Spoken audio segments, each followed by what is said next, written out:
bizim için aymadı gülüm. Kin gidip vurduk intikam beleş. Çevrelemişler hayallerimizi, umutlarım boş, onlar da keleş. Kaç kere düştük hesabı yok bunun, kalkamadık bile kimdi güneş. Hasret kokulum yerlerdeydik, kaç ya da onu bul deş. Yorgun yüzümüz, ağır göz kapaklarım, koparken fay hatlarım. Sorguda biz onca dayakları yedik de satmadık dostu canım. Çevrilen dolapları gördük, gözümüzü karartmadık. Bu hayat fiyakalı, pazar malı, biz kaybettik, hayat kazanmadı. Yüzümüz güldü dediğim anda mahalle baskını yerler kan. Umutlarımıza sıkarlarken kaldırma kafanı, öylece kal. Kelepçe vuruldu kardeşlere, yalnız bırakamam bakma anam. Parmaklıkların ardında çok mu çirkinim söyle be can. Dirilme vakti, kaç kere öldük ben kaçmadım. Yar dur, ölme vakti miydi, benim de beyaz saçlarım var.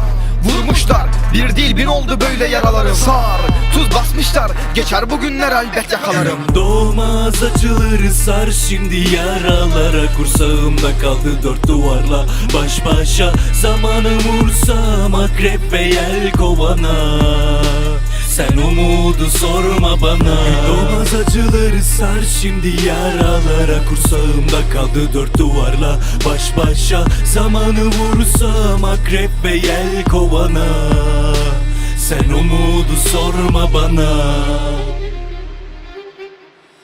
Dört duvar arası kaldık yine, güneşli günler, ben çok üşüdüm. Korkular olmasa vurmaz dibe, kesti bilekleri yine çok düşünüp. Bir gün çıkarsam buradan fena olacak tabi, göreceksin dönüşü. Bizim aydınlığımız karanlık, pencereden vuran güneşli gülüşü. Şaştın kaldın yine beni vurdukça ben ölmediğimden. Sizde direkt çok, bizde adam, verdiğim sözden dönmediğimden. Dünyanın adaleti hiç şaşmaz, sırtımda bıçak kör biriyimde. Düşecek bir gün kollarıma, testerenin en kör yeriyim ben. Cezamı kesmiş hakim bey, bakmaz tabi bunun hangisi yırtar. Bizi enseledi polisler, çıkma sakın sen kendini kurtar. Dümdüz geliyorsun dünyaya, hayat seni istediği gibi yontar. El uzattık biz gençlere, ittik değil bu, arada bir fark var. Acılarımızın eşiklerinde geleceğim dedi ama sözde vermedi. Temizce çıktık sokaklara, yıkarım çıkmaz kirli ellerim. Gençlik çürüdü, izin vermedik, el uzattım ben onlar görmedi. Gözlerine baktım öylece yar, baharı bekledim güz de gelmedi. Doğmaz acıları sar şimdi yaralara. Kursağımda kaldı dört duvarla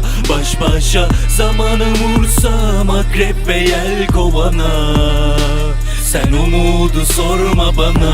Doğmaz acıları sar şimdi yaralara. Kursağımda kaldı dört duvarla baş başa. Zamanı vursam akrep ve yel kovana. Sen umudu sorma bana. Vurmuşlar.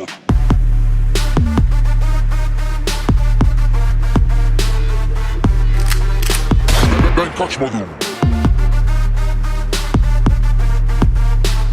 Mahalle baskını yerler kan.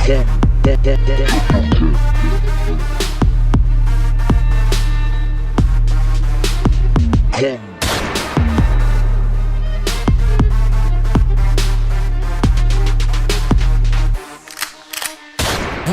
Vurmuşlar. Gün doğmaz acıları sar şimdi yaralara. Kursağımda kaldı dört duvarla baş başa. Zamanım vursam akrep ve yel kovana. Sen umudu sorma bana. Doğmaz acıları sar şimdi yaralara. Kursağımda kaldı dört duvarla baş başa. Zamanı vursam akrep ve yel kovana. Sen umudu sorma bana.